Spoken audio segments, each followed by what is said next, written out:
Bonjour les amis, j'espère que vous allez bien. On va aujourd'hui aborder un thème très important, très sérieux. Est-ce que la Chine est en train d'écraser les États-Unis? Est-ce que Elon Musk est en train d'être humilié par le rouleau compresseur chinois, à savoir BYD? Et pourquoi je vous en parle?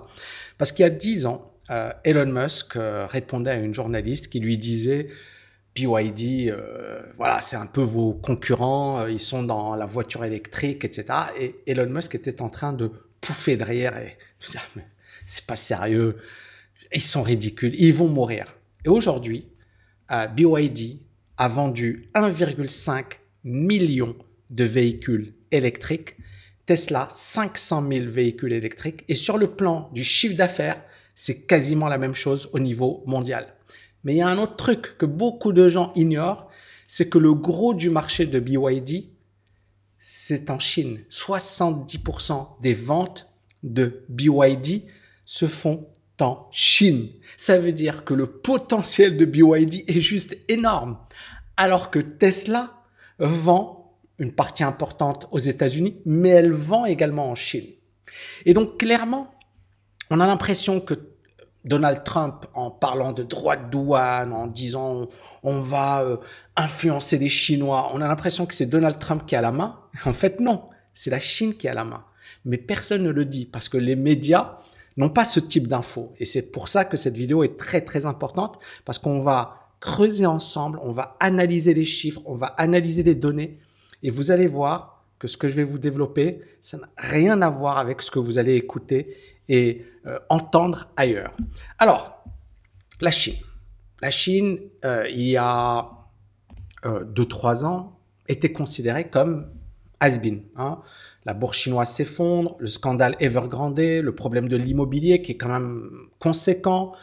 Certaines boîtes immobilières ne payent pas leurs créanciers.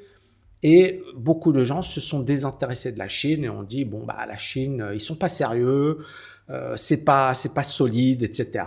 Et puis, bien évidemment, quand Donald Trump arrive au pouvoir, tout le monde se dit, c'est incroyable, c'est magnifique, c'est bon. Les États-Unis n'ont quasiment plus de concurrents. La Chine était considérée comme dépassée.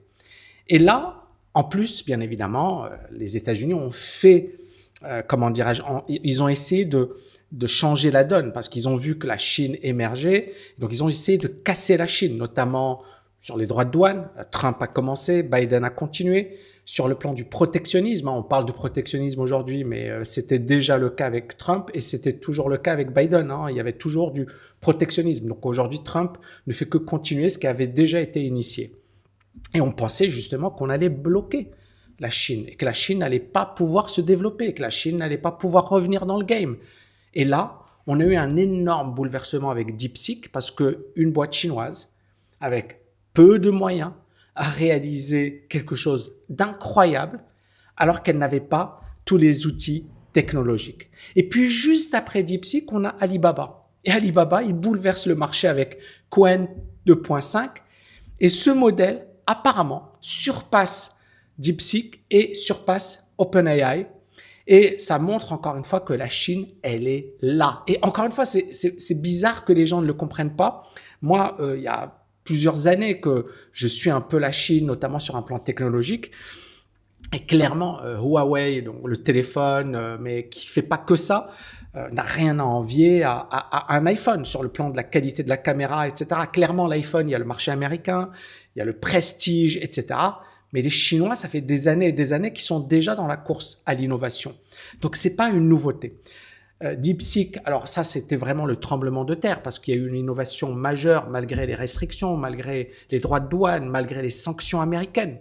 Et ça montre encore une fois que les sanctions américaines n'ont pas réussi à atteindre leur objectif et que la Chine continue à être costaud sur un plan technologique, qu'elle renforce ses composants et qu'elle est toujours en première ligne.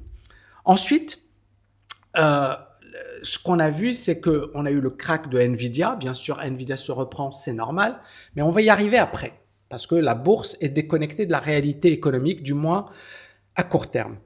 Mais on s'aperçoit d'une chose, c'est que ça a permis aux Américains de se dire « Waouh !» Trump a parlé de « wake-up call », c'est-à-dire « Attention, il faut se réveiller ». parce que la Chine est vraiment présente et la Chine va nous ratatiner. Donc, Apple, récemment, a annoncé un partenariat avec Alibaba. Bizarre, parce qu'on parle de droits de douane, de protectionnisme, etc. Et Apple qui va voir les Chinois et leur dit « Ok, on va faire un partenariat ». Et vous allez comprendre pourquoi après, d'accord? Très, très important, mais restez concentrés. Cette vidéo, elle est super importante. Et je pense qu'il y en aura d'autres. Hein. Si ça vous intéresse, mettez-le moi en commentaire. Parce que ça va vous permettre de comprendre un peu ce qui se passe dans l'économie mondiale. Et Apple, qui va intégrer l'IA de Alibaba dans ses iPhones en Chine. Et bien évidemment, ils reconnaissent la domination chinoise. Et que finalement, Trump, il a beau dire, oui, on est les plus forts, on est les plus, etc. La Chine, aujourd'hui, elle se laisse pas faire. Donc, BYD, c'est un constructeur automobile chinois qui fait également du véhicule électrique. Et clairement, Tesla, pendant des années et des années, était le leader incontesté. Et je vous dis, regardez, il y a un reel sur Instagram où on voyait Elon Musk se moquer de BYD et dire « Ah, ah, ah, ils vont mourir, ils devraient même pas tenter de développer quoi que ce soit, etc. » À Dubaï, aujourd'hui, il y a plus de BYD que de Tesla. Et ça prouve encore une fois que ça marche. Et BYD a vendu en 2024 3 fois plus de véhicules que Tesla, avec le même chiffre d'affaires. Ils ont fait le même chiffre d'affaires, c'est-à-dire que les véhicules sont moins chers et le même nombre de véhicules que Tesla. Et le pire dans l'histoire, et bien sûr, certaines personnes vont me dire, Tammy, mais Tesla, ce n'est pas que les voitures, et je suis d'accord. Tesla, c'est également les robots, l'automatisation, la robotisation, et c'est un gros chantier, et c'est clairement une révolution. Mais est-ce que Tesla vaut vraiment aujourd'hui 1162 milliards, alors que BYD ne vaut pas 46, elle vaut environ 100 milliards, d'accord? Donc, vous avez Tesla qui vaut 10 fois plus que BYD. Ce qu'on va faire, c'est un petit cours d'analyse fondamentale. Donc, c'est une vidéo que j'ai envie d'adresser à un public large, d'accord? Donc, je vais utiliser des termes très simples. Premièrement, la capitalisation boursière, c'est quoi? C'est ce que vaut une entreprise en bourse, sa valeur en bourse, d'accord? C'est le prix de l'action aujourd'hui multiplié par le nombre d'actions en circulation. Pour Tesla, c'est 1100 milliards de dollars, d'accord? Pour BYD, la capitalisation, elle est de 130 milliards de dollars. Ça veut dire, on est bien d'accord, 10 fois plus. Donc, Tesla vaut 10 fois plus en bourse que BYD. Jusque-là, tout va bien. Deuxième point important en analyse fondamentale, c'est ce que l'on appelle la valorisation. C'est combien ça vaut. Il y a 2 ratios importants. On prend le cours boursier. Donc ici, vous voyez, là, on a le PE, d'accord? Cours boursier sur le bénéfice par action. Donc, chaque action, on prend par exemple le bénéfice total de l'entreprise, on le divise par le nombre d'actions en circulation, ça nous donne le bénéfice par action. Ensuite, on prend le cours boursier, on le divise par ce bénéfice par action, ça va nous donner le PE. Et le PE, c'est quoi? C'est le price earning, ou combien d'années de bénéfices se vend la boîte. D'accord? Donc en bourse, beaucoup de gestionnaires vont dire, OK, le PE est de 10, ou je ne veux acheter que des actions dont le PE est de 10. Ça veut dire quoi? Des boîtes qui valent en bourse 10 fois leur bénéfice annuel. Donc ça veut dire que 10 années de bénéfices vont permettre de rembourser mon investissement. Par exemple, Meta, quand il y a eu la crise de 2022, à un certain moment, elle valait 8 fois son PE. Ça veut dire quoi? Ça veut dire elle valait 8 fois ses bénéfices. Donc, ça voulait dire quoi? Que Meta n'était pas cher. Ça faisait partie d'ailleurs des actions sur lesquelles moi, j'étais très chaud et dont j'ai parlé sur ma chaîne YouTube, sur mon groupe Telegram, etc. Aujourd'hui, le PE de Tesla est de 198. Ça veut dire quoi? Ça veut dire qu'aujourd'hui, Tesla se vend 200 années de bénéfices, 2 siècles de bénéfices. Donc, est-ce que c'est possible? Oui, si on considère que le potentiel de croissance de Tesla est très, très important et que Tesla va continuer à exploser dans les prochaines années. Et ça dépendra de l'innovation. Est-ce que Tesla va changer la donne? Est-ce qu'elle va créer de nouveaux produits? Est-ce qu'elle va innover notamment sur le plan de la robotisation? Et si elle fait ça, Le fait qu'elle se vende aujourd'hui 200 années de bénéfices, c'est correct. Mais si elle n'innove pas, ça voudra dire qu'elle est trop chère. Et on a le deuxième ratio très connu de valorisation, c'est ce que l'on appelle le PS, c'est le rapport prix sur vente. D'accord? Vente par action, hein, donc le cours boursier sur les ventes. Et ici, Tesla se vend 14,5 fois ses ventes. Donc 14,5 années de chiffre d'affaires. Les ventes, c'est ce que vend une boîte. On va continuer. C'est de l'analyse fondamentale. Restez focus. Je sais que pour certains, mais j'essaie d'être le plus simple possible. D'accord? C'est un cours d'analyse fondamentale et vous allez comprendre plein de choses et ça va vous permettre de bien comprendre la finance. Comment ça fonctionne, comment on valorise une entreprise, pourquoi certaines entreprises sont surévaluées, pourquoi d'autres entreprises sont sous-évaluées. On continue. Ensuite, on va étudier ce que l'on appelle le compte de résultat. Le compte de résultat, c'est quoi? C'est les ventes, d'accord, ce que vend une entreprise sur une année, moins toutes les charges, les dépenses, etc. Par exemple, ici, vous avez total revenue. Revenue, c'est le chiffre d'affaires, d'accord? C'est ce que vend une entreprise sur un an. On voit que le chiffre d'affaires pour Tesla est de 97 milliards. Donc, ce que vend Tesla sur une année, c'est 97 milliards. Et on voit que, par exemple, en 2007, le chiffre d'affaires a été très faible, 73 000. 14 millions en 2008, 111 millions en 2009. Et puis, vous voyez que le chiffre d'affaires commence à augmenter. En 2014, il y a 3 milliards, 4 milliards. En 2020, quand il y a la crise grave, la crise sanitaire, 31 milliards. Aujourd'hui, on est à 97 milliards. Ça veut dire que le chiffre d'affaires a augmenté, a été multiplié par 3.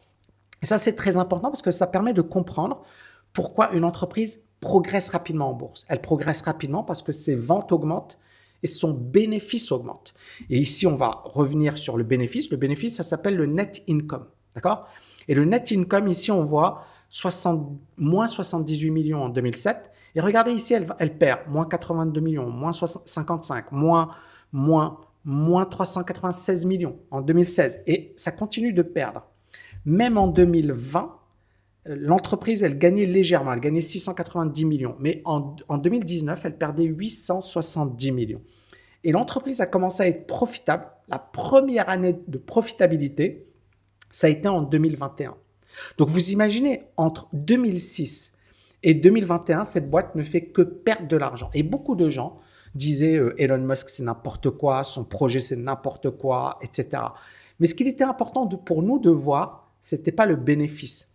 C'était le chiffre d'affaires. Le chiffre d'affaires qui passe de 73 000, 14 millions, 111 millions, 116, 3 milliards en 2014. C'était le plus important. Pourquoi? Parce que ces boîtes, quand elles démarrent, généralement, elles vont réinvestir les bénéfices. Elles vont puiser dans leurs ressources et elles sont en mode croissance. Donc, elles s'en fichent de gagner de l'argent. Et beaucoup de gens se focalisent sur le bénéfice. C'est bien quand la boîte, elle a déjà une certaine croissance. Mais au départ, ce n'est pas intéressant. Mais aujourd'hui, le chiffre d'affaires, ce que vend Tesla sur une année, c'est de 97 milliards. Et le bénéfice est de presque 9 milliards. Mais rappelez-vous, aujourd'hui, la valorisation de Tesla, c'est 1100 milliards de dollars. Et c'est presque 200 ans de bénéfices. Aujourd'hui, l'entreprise vaut en bourse, vous prenez, ça c'est 9 milliards. Et la capitalisation, 1100 milliards. Et si on fait le calcul, on va faire le calcul, 1100 divisé par 9 milliards de bénéfices, ça nous fait 122. Bon, donc on voit que c'est moins que les 198, mais la raison, elle est probablement qu'ils ont calculé cette capitalisation au moment où Tesla était cher. Hein. Tesla, à un certain moment, la capitalisation était beaucoup plus importante sur, bien évidemment, le bénéfice par action. Et comme le cours de l'action a baissé, le PE, le price earning, a également baissé. Donc, c'est ça l'explication. Maintenant, je pense que vous avez compris un peu Tesla. Elle se vend, 126 fois 200 années de bénéfices. Et le price to sales est de 14,5. Elle se vend 14,5 fois son chiffre d'affaires. À présent, on va étudier le géant chinois BYD. La capitalisation, elle est de 130 milliards. Maintenant, la valorisation. vous voyez que le PE est de 22. Ça veut dire qu'elle vaut 22 années de bénéfices. Rien à voir avec Tesla, qui vaut presque 200 années de bénéfices. Premier argument. Deuxième argument, elle vaut une fois ses ventes. 1,14 fois ses ventes. Vous voyez ici. Et si on le met en annuel, ça nous fait 0,95. Alors, c'est par contre, il me donne 2023, donc on va prendre le trimestriel. Ça vaut 1,14 fois ses ventes, 22 années des bénéfices. Donc, si on prend la valorisation de BYD, BYD est beaucoup moins cher que Tesla. Maintenant, on va se dire, OK, peut-être qu'il y a quelque chose qui nous échappe. Peut-être que BYD ne croit pas aussi fortement que Tesla, n'est pas aussi impressionnante que Tesla. Ce qu'on va faire, on va faire la même chose qu'avec Tesla. On va étudier le compte de résultats, l'évolution du chiffre d'affaires, l'évolution du bénéfice. Maintenant, vous êtes devenus des spécialistes. Encore une fois, faites-moi exploser les likes, mettez-moi des super commentaires. C'est des vidéos techniques, mais je pense que ce sont des vidéos extrêmement importantes. Alors, on va commencer par le chiffre d'affaires. 93 milliards. Rappelez-vous, pour Tesla, le chiffre d'affaires est de 97 milliards. C'est quasiment la même chose. C'est le même chiffre d'affaires. Donc, déjà, il y a un problème. OK, ça vaut 10 fois plus en bourse, mais ils vendent quasiment la même chose. Bon, OK. Peut-être qu'il y a un problème au niveau des bénéfices.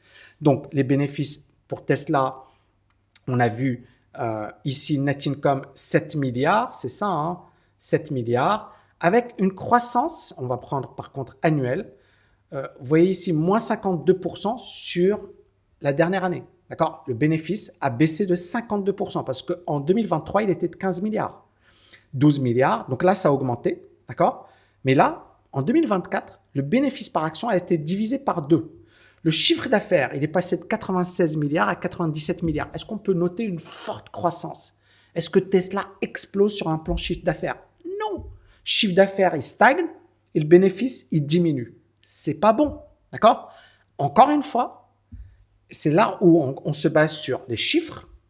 Ce qui va changer la donne, c'est l'innovation. C'est est-ce que Tesla va tout exploser sur le plan de la robotisation? Est-ce que Elon Musk est en train de nous préparer quelque chose d'énorme? C'est ça le plus important. Mais pour le moment, les chiffres nous donnent croissance faible du chiffre d'affaires. Vous voyez ici, plus 1%, c'est nul. Mais le bénéfice, il baisse par rapport le bénéfice ici. Le net income, il baisse de 52%. D'accord? Donc jusque-là, tout va bien. BYD, le chiffre d'affaires, regardez ici, plus 25%. Et si on prend en annuel, on a 2023. Donc on va prendre ça. On a 25% de hausse du chiffre d'affaires, d'accord, par rapport au trimestre d'il y a une année, je pense. Et en annuel, vous voyez, 36% en 2023, on n'a pas encore 2024. Maintenant, le bénéfice, il est... Alors, ici, c'est le bénéfice trimestriel, d'accord, et le bénéfice annuel, il est ici. C'est 5,7 milliards de dollars, d'accord. C'est pas mal, c'est quasiment le même niveau que Tesla, 7 milliards, à 2 milliards près. Mais ça se rapproche. On va regarder la croissance du bénéfice par action de BYD. Regardez. Ça, cette boîte, en 2020, alors on n'a pas plus, on va mettre en annuel, d'accord? Et là, on va commencer 2003, ça existait déjà, c'est fou. 2013, c'était profitable. Vous voyez, c'était profitable avant Tesla. Profitable. Il n'y a pas de croissance, mais ça gagnait de l'argent. Profitable. En fait, ce qui est incroyable, c'est que cette boîte a toujours été profitable, même dans les années 2000. Incroyable. Alors que Tesla n'était pas profitable. Mais son bénéfice, regardez ici, en 2023, il a augmenté de 72%. Quand on prend Tesla sur une base annuelle, alors on a le 2024, moins 52%, d'accord? Par contre, en 2023, il a augmenté de 19%. Donc, qu'est-ce qu'on constate? On constate la croissance de BYD, qui est beaucoup plus importante que celle de Tesla. Et ça nous prouve que le potentiel est important. Maintenant, vous allez me dire, OK, Tammy, mais est-ce que BYD peut encore se développer? Peut-être qu'ils sont saturés, alors que Tesla, c'est prestigieux, c'est connu. Donc déjà, rappelez-vous les chiffres. 1,5 million de véhicules vendus par BYD dans le monde. 500 000 véhicules vendus par Tesla dans le monde. Donc 3 fois plus de véhicules vendus par BYD. Premier point très important. Deuxième point, le marché. On va étudier le marché de BYD. Alors BYD, ils vendent à qui? Regardez ici, ça c'est par pays. Vous voyez que par pays, la Chine, c'est encore plus que ce que je vous avais dit. Je vous avais dit 70%. La Chine représente 73% du marché de BYD. Ça veut dire qu'ils s'en fichent du monde. Rien que la Chine, c'est 73% de son marché. Rien que la Chine, c'est 73% de son marché. Et qu'on prend le reste du monde, c'est-à-dire l'Europe, l'Afrique, les Amériques, etc., c'est 26%. Est-ce que vous commencez à voir le truc? Est-ce que vous commencez à comprendre ce qui se passe? Et là, on va arriver à Tesla. Et on va étudier Tesla ensemble. Et encore une fois, c'est une vidéo où, voilà, je vous pousse à réfléchir. D'accord? Tesla, est-ce qu'ils vendent en Chine? Regardez ici. United States, les États-Unis représentent 50%. Super. D'accord? La Chine, bizarre, ils vendent en Chine. Ah, je ne savais pas, je pensais qu'il y avait des barrières. Ouais, ils vendent 21% de leurs ventes se font en Chine. Et 30% de leurs ventes se font en Europe, Asie, Afrique, etc. D'accord? Mais la Chine représente quasiment 21% du marché de Tesla. Et c'est assez intéressant parce que on pense que la Chine est dépendante. Non, c'est l'inverse. C'est-à-dire que là, c'est 20% des ventes de Tesla qui dépendent non seulement de la Chine, mais également de l'Europe. 50% des ventes. Par contre, pour BYD, ils ont 73%, c'est leur marché local. Je m'en fiche du reste du monde. 73%, vous voulez fermer vos frontières, fermez vos frontières.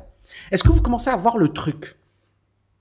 Le narratif, c'est Trump, il va taper fort et la Chine va plier. En fait, j'ai l'impression que c'est l'inverse. Et si on prend Apple, alors Apple, c'est une boîte américaine. On va voir les ventes. Et regardez la Chine, elle est là. Reste Greater China. La Chine représente 17% des ventes d'Apple. Les États-Unis représentent 36% seulement des ventes d'Apple. L'Europe représente 25% des ventes d'Apple. Donc, c'est vrai que les États-Unis, on a l'impression ils sont en mode ouais, on est les meilleurs, on va imposer. Mais non, dans les faits, les États-Unis dépendent beaucoup plus du reste du monde que la Chine, par exemple. Et l'Europe ici, par exemple, c'est l'un des plus gros clients de Apple. C'est 25%, 26% du marché. C'est-à-dire les États-Unis, 36%. Mais si le reste du monde ferme ses frontières, c'est quasiment les 2/3 du marché mondial pour Apple. Est-ce que vous commencez à voir le truc? Apple va être sanctionné. C'est pas Apple va dire youpi, génial. Non, non, non. Apple va morfler. Et donc, vous commencez à voir que même certains ténors dans la banque, dans la finance aux États-Unis commencent à dire, mais en fait, Trump, il pense que le protectionnisme, c'est génial. Mais non, ça va nous handicaper parce que si les autres, ils montent leurs droits de douane, si les Européens augmentent leurs droits de douane, si les Chinois, les États-Unis vont peut-être morfler plus que la Chine et peut-être plus que l'Europe parce qu'ils dépendent également des marchés internationaux. Là, on parle de la plus grosse alors, Apple, c'est quand même l'une des plus grosses capitalisations boursières au monde. Nvidia, on prend Nvidia au hasard. Nvidia, la Chine, ça représente quand même 16%, 17% de son marché, alors qu'il y a des restrictions, alors qu'il y a un certain protectionnisme. Les autres pays, ici vous avez Taïwan, 22%, c'est fou, et les États-Unis, 44%. Mais c'est 44% le marché. Mais sinon, c'est le reste du monde. D'accord? 56%, c'est le reste du monde. Donc, vous commencez à voir un peu mon raisonnement. Mon raisonnement, c'est premièrement de dire, est-ce que Tesla, ça vaut vraiment 1100 milliards, sachant que sa croissance faiblit, sachant que son bénéfice, il n'explose pas. Et BYD est beaucoup moins dépendante au reste du monde. Elle fait des résultats de malade avec 73% de ses ventes destinées au marché chinois.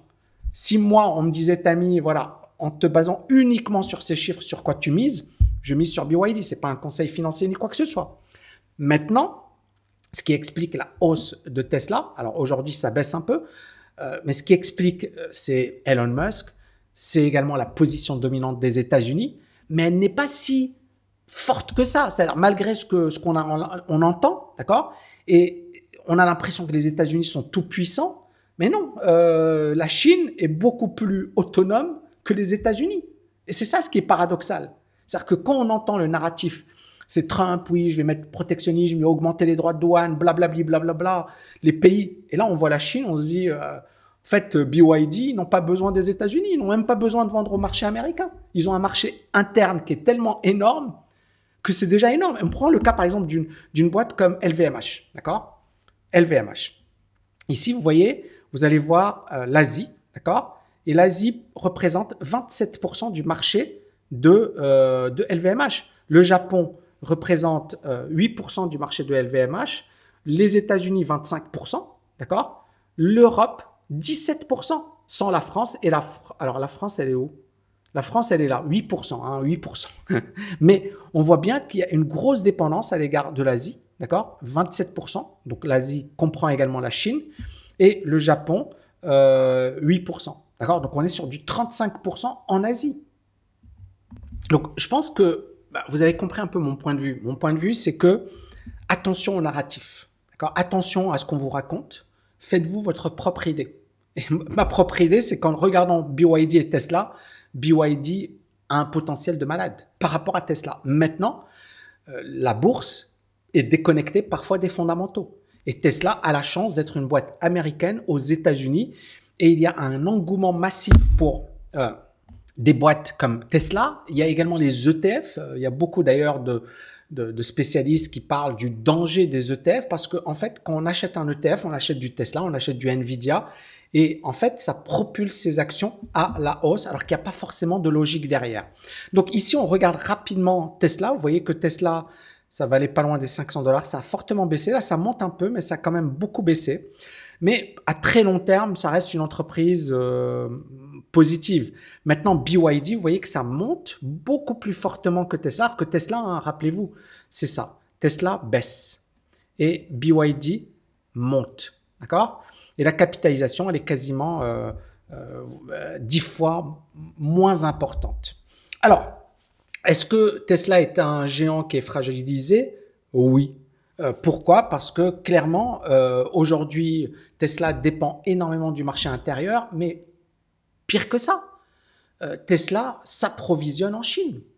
Tesla a besoin de la Chine. Non seulement elle vend en Chine énormément, mais elle a également besoin des pièces, des composants, etc., qui sont fabriqués en Chine. Donc, ça, je l'ai expliqué précédemment, baisse des ventes. Les marges sont sous pression parce qu'il y a une guerre des prix et il y a un retard technologique. C'est-à-dire, ils nous parlent de self-driving, etc. Et pour le moment, il n'y a rien. Et BYD, 1,5 million de véhicules vendus au quatrième trimestre 2024, 3 fois plus que Tesla. D'accord? Progression annuelle de 41% des ventes. Et bien évidemment, ils se développent. Ils ne font que démarrer. Ils vont se développer en Europe. À Dubaï, il y a de plus en plus de BYD. En plus, c'est des beaux modèles, c'est classe et c'est moins cher. C'est ça, c'est moins cher que Tesla.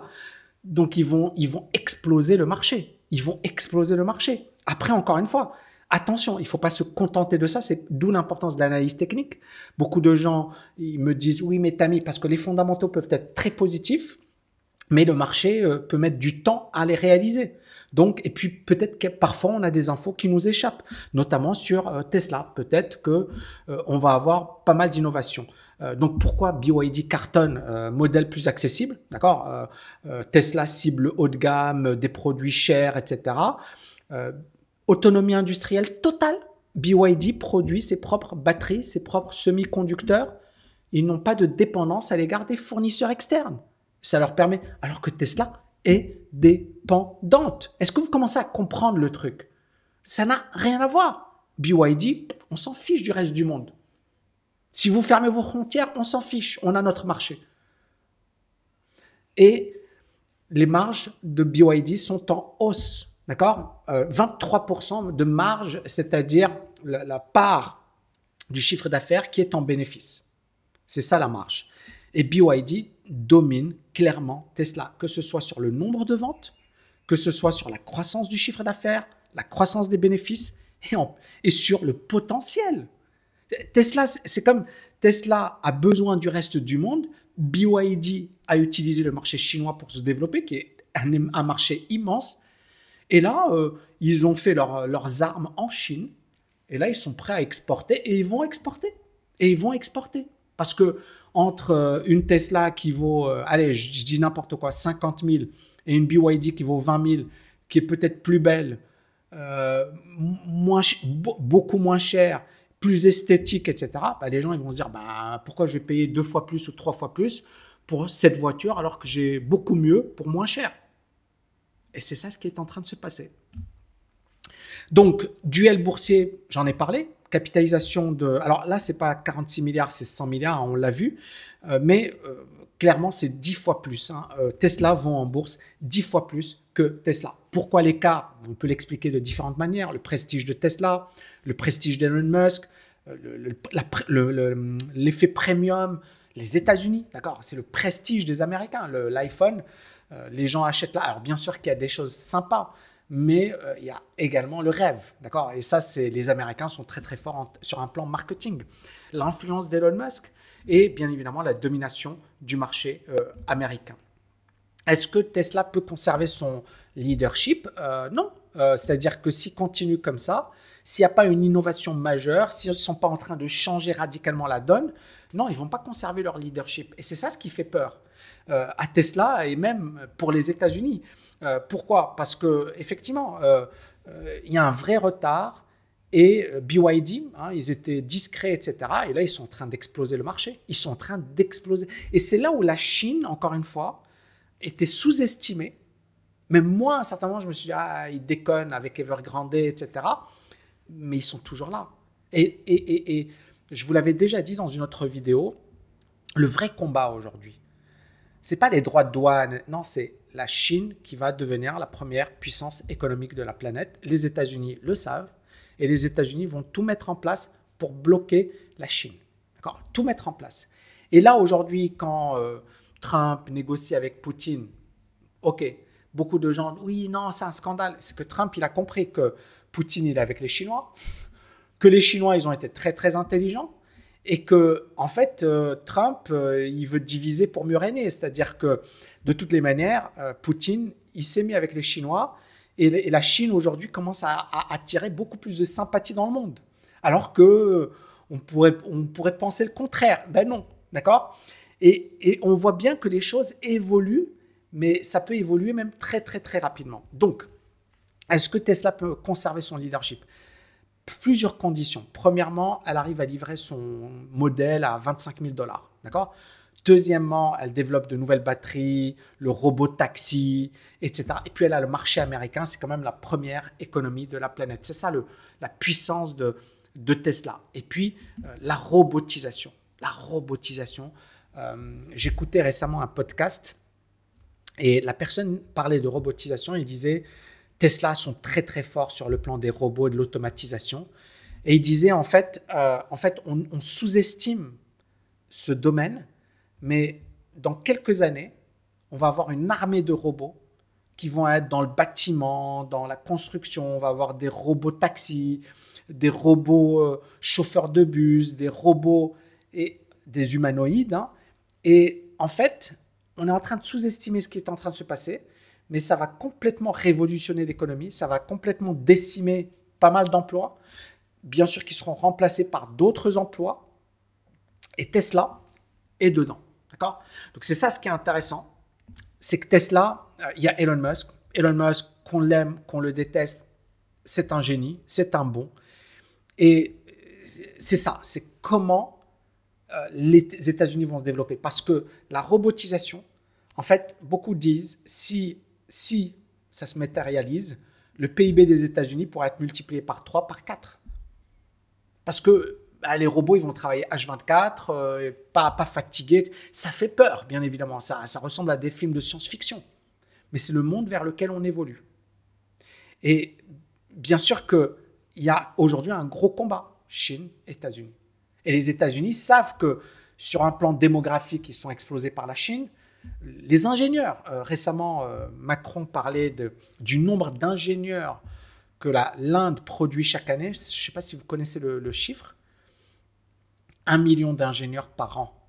L'Inde produit 1 million d'ingénieurs par an. Truc de dingue. Donc, est-ce que vous commencez à voir le truc? C'est-à-dire, beaucoup de pays ne pourront jamais rivaliser. Donc, l'Inde arrive, la Chine arrive.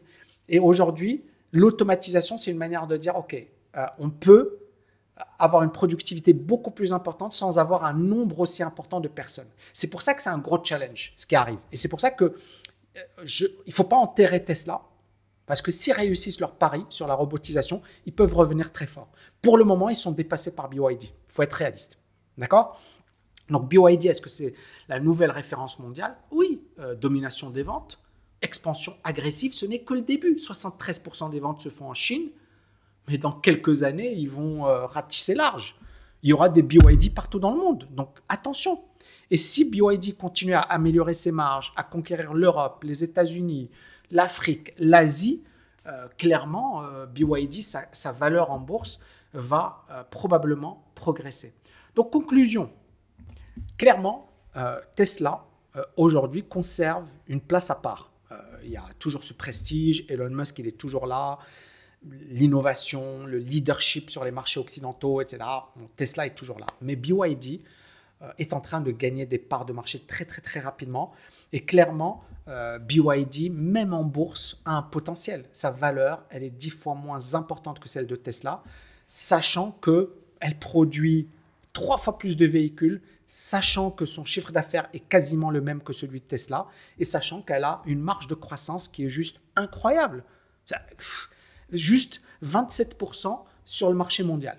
73%, ça c'est les chiffres. Maintenant, bien évidemment, il peut y avoir un scandale. Le problème de la Chine, et là c'est que parfois, voilà, il y a des chiffres qui sont pas bons, des contacts qui sont falsifiés.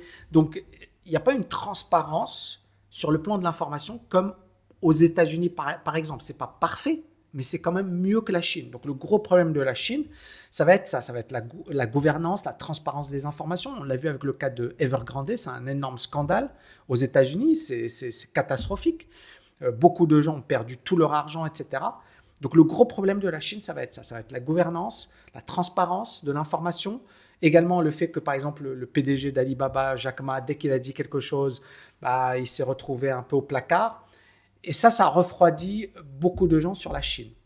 Mais sur un plan technologique, sur un plan cerveau, sur un plan masse critique, la Chine rivalise largement avec les États-Unis et probablement va pulvériser les États-Unis sur un plan économique. D'accord ? Maintenant, clairement, on est en train de vivre une période incroyable, que ce soit sur un plan économique, mais également sur un plan financier. Et je pense que ça va être génial. Pour ceux qui veulent aller plus loin avec nous, je vous invite à aller sur mon site tami.net. On a des programmes qui sont exceptionnels. L'objectif, c'est véritablement d'éduquer, d'apporter un autre niveau sur un plan financier. On a énormément de retours très positifs. On est probablement l'école numéro 1 en termes de notation 5 étoiles sur Trustpilot, ce qui est magnifique. Et je remercie sincèrement les étudiants. Mais derrière, on délivre énormément de valeur. Et je pense qu'aujourd'hui, face aux enjeux actuels, je pense qu'il faut se former, apprendre, prendre ses propres décisions, c'est vraiment clé. Merci infiniment les amis pour vos messages, pour vos likes, vos abonnements. N'oubliez pas de vous abonner. Je vous dis à bientôt. Ciao, ciao, ciao.